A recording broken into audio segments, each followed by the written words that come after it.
నాకు వాళ్ళ గురించి ఏమీ తెలియదు. వాళ్ళు వారిని ముసల్మాన్ అని పిలిచారు. వాళ్ళు అల్లా అనే దేవుణ్ణి ఆరాధిస్తారు. ఒక వ్యక్తి ఉన్నాడు, అతను 1 బిలియన్ మంది పురుషులకు సమానం. అజయ సేనాని, అజయ రాజు, అజయ జనరల్, అజయ సైనికుడు, అజయ యోధుడు.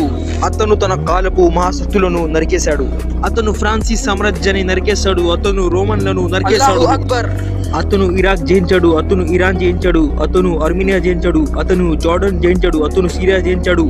అతను షామ్ను జయించి ఫతా అయ్యాడు. అటాక్ ప్లాన్ లో ఫేమస్, తన ట్రిక్ తో ఫేమస్, తన లీడర్షిప్ తో ఫేమస్, తన ధైర్యంతో ఫేమస్, తన సాహసంతో ఫేమస్, తన సేన యాత్రతో ఫేమస్.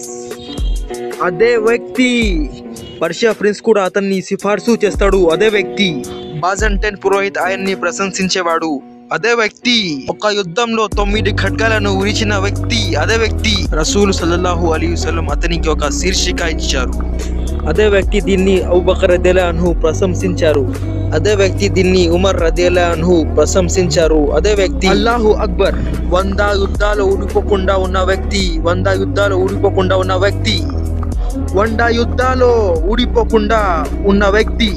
అందుకే ప్రవక్త ముహమ్మద్ సల్లల్లాహు అలైహి వసల్లం చెప్పారు, ఖాలిద్ బిన్ వలీద్ రదియల్లాహు అన్హు గురించి ఏమీ చెప్పవద్దు. ఎందుకంటే అతను అల్లాహ్ యొక్క ఖడ్గం నుండి వచ్చిన ఖడ్గం. అల్లా అజ్జా వజల్.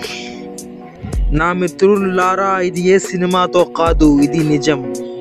మీరు మన సహాబా కరాం చరిత్రను అన్వేషించండి, ఖురాన్ హదీస్లు చదవండి. మన వీరులు, మన సహాబా కరాం మన నిజమైన హీరోలు. మీరు థియేటర్లో పోయి చూస్తున్న సినిమాలు అన్ని మోసమే, అన్ని నకిలీ, అన్ని ఏం పనికి రాదు.